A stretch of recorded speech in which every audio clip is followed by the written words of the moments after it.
Bonjour tout le monde, bienvenue sur ma chaîne, c'est Juliana à nouveau. Aujourd'hui on va parler de prophétie, de la prophétie de Las Casas, plus précisément. Las Casas, Bartholomé, protecteur des Indiens d'Amérique.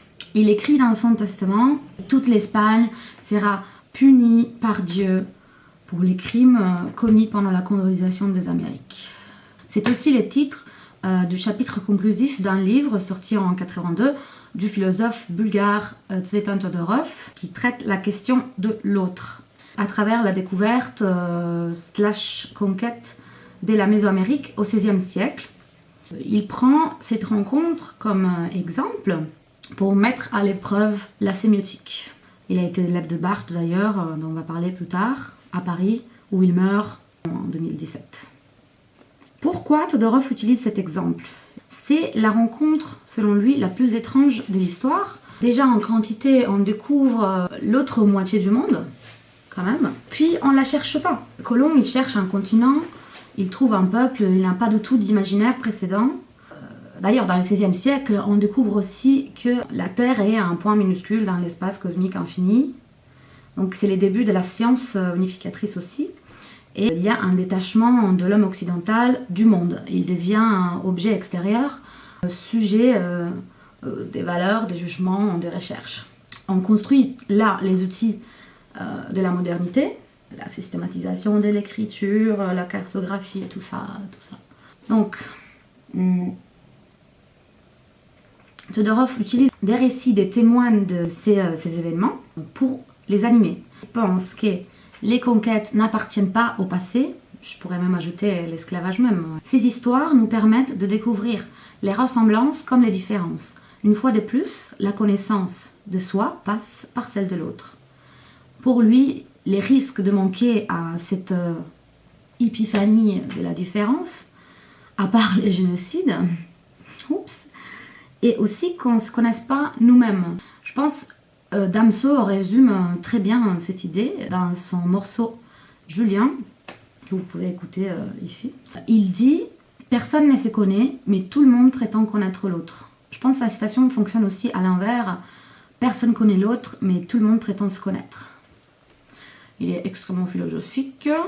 De ces récits, Todorov, il définit deux sociétés opposées. Une occidentale, représentée par la démocratie, l'individualisme, l'universalisme de la religion monothéiste, les massacres et l'écriture. Les massacres.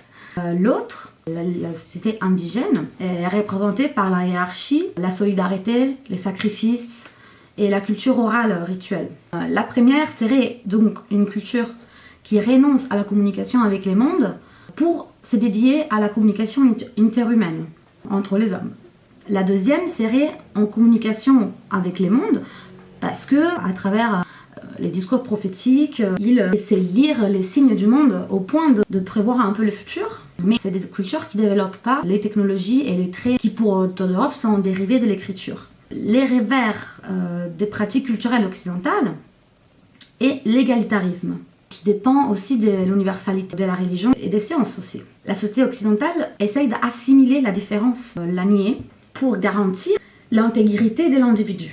Le développement de l'écriture, du coup, selon Todorov, permet la constitution d'un trait qui n'est pas un trait universel, mais un trait unique à la culture européenne, et c'est la capacité de comprendre l'autre.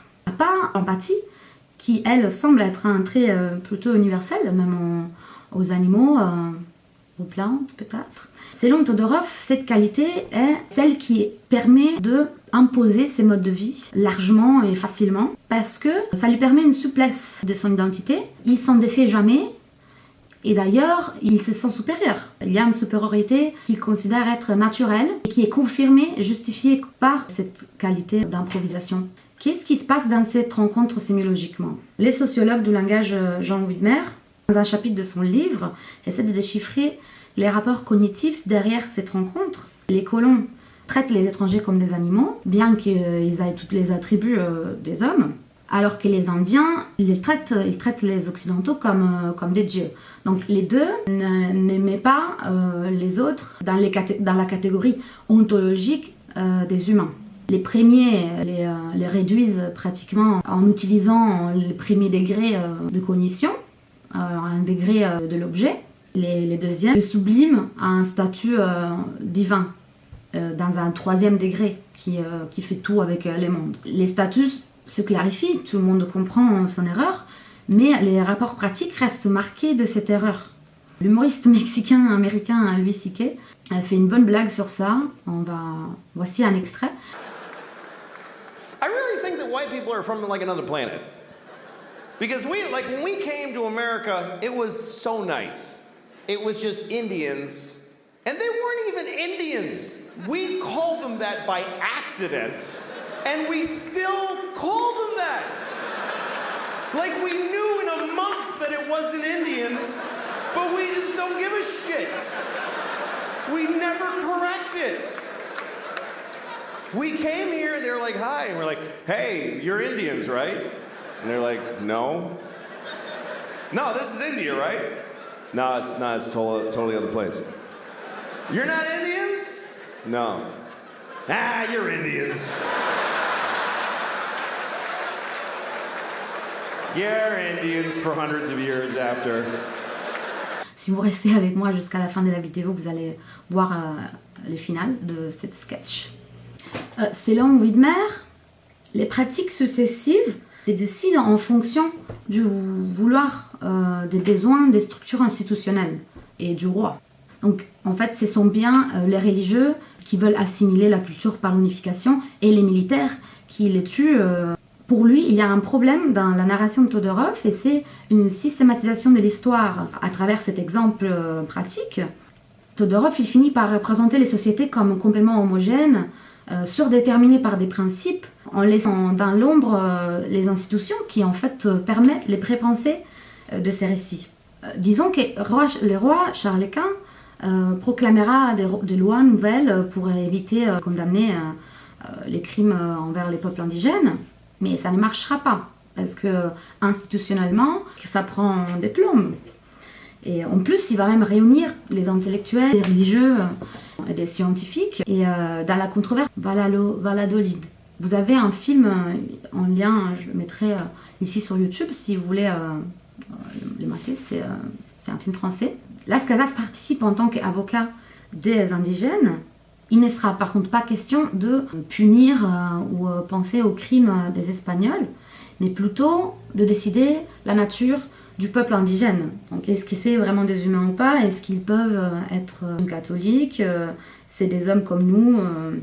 Las Casas dira, les chrétiens ont oublié toute crainte de Dieu, ils ont oublié qui ils sont. En effet, il n'y a plus d'interdit. Les Européens, ils pêchent carrément du hubris. Les moments où ils se détachent de ce monde, ils pensent pouvoir dicter leurs lois. Et ils sont complètement dans cette idée de supériorité. Sepúlveda, il cite Aristote, il dit Aristote l'a dit très clairement, certaines espèces sont faites pour régir et dominer les autres. C'est quand même un peu trash. Todorov n'est pas les seuls à mettre à l'épreuve la sémiologie pour parler de l'autre et aussi de sa propre culture. Son prof Roland Barthes d'ailleurs, il le fait aussi dans son livre L'Empire des signes. Il part au Japon, qui est pour lui l'emblème, l'imaginaire de l'autre, de l'opposition à la culture européenne. Il évite l'assimilation de la culture en se faisant traverser par les signes et remettre en question son propre langage. On en parlera dans une autre vidéo si ça vous intéresse. C'est une rencontre très différente de celle avec les Indiens, parce qu'il y a justement cet imaginaire préalable et les fantasmes. Mais Todorov n'est pas non plus hors du fantasme. Quand il penche vers la culture indigène, il est dans un imaginaire du sauvage. Contradiction avec les métissages de voix composés par les récits qu'il traite. Widmer nous fait quand même remarquer qu'il ne tient pas trop en compte des conditions de prise de parole des indigènes. Justement, si c'est une culture orale, ces récits ils ne sont pas pareils que la perspective des Indiens. Ils ne sont qu'une narration dans un contexte, dans un cadre très précis de prise de parole et de production de récits. Mais que faire avec la prophétie de Las Casas? Du coup, on va tous juste mourir. On attend la vengeance comme il propose quand même les petits groupes de suprémacistes noirs aux États-Unis ou encore un rappeur français qui a récemment été jugé à Paris pour un morceau qui s'appelle Pendez les Blancs. Il s'explique ici si vous voulez en savoir plus. On a vraiment perdu les mondes en tuant les indigènes. Évidemment que ça n'a pas de sens de reproduire les mêmes crimes qu'on a déjà commis. Voilà, qu'on arrête avec les génocides, c'est pas mal. Il y a quand même des terrains de rencontres qui sont fertiles. Justement, ces métissages est là où on peut essayer de garder une différence en gardant aussi l'identité individuelle ou de communauté. Il parle de l'ethnographie et aussi de l'exil. Étant lui-même exilé de Bulgarie en France, que l'exil soit forcé ou volontaire, ça reste quand même une tradition de métissage. Je pense que, comme Widmer il dit, on n'a pas perdu le monde avec notre mode de communication, on a perdu une vision du monde, un rapport au monde, et j'aime bien penser qu'on puisse le reprendre, reconstruire un mode de communication qui puisse intégrer les cultures orales et les cultures écrites, sans oublier aussi les cadres institutionnels qui doivent prendre en charge cette question de rencontre avec l'autre. Todorov pense qu'on a fini de se sentir naturellement supérieur et qu'on cherche à équilibrer ces deux alternatives sociétales. On voudrait bien les bénéfices de la société égalitariste et le fait que l'homme, voilà. Et en même temps, on voudrait aussi les bénéfices de la société hiérarchique, en évitant possiblement les sociétés du mass-sacrifice, s'il appelle, qui sont représentées par les États totalitaires et qui, du coup, détruisent les G dans le nous. Peut-être en récupérant l'autre du monde, en mettant comme sujet, on pourra se poser différemment aussi dans la question de l'autre. Voilà, peut-être Louis C.K. il parle aussi de ça dans son sketch, donc regardons ça. Commentez avec vos questionnements philosophiques sur l'autre, vos expériences, vos lectures. Merci à tout le monde, à bientôt la suite, ciao ciao.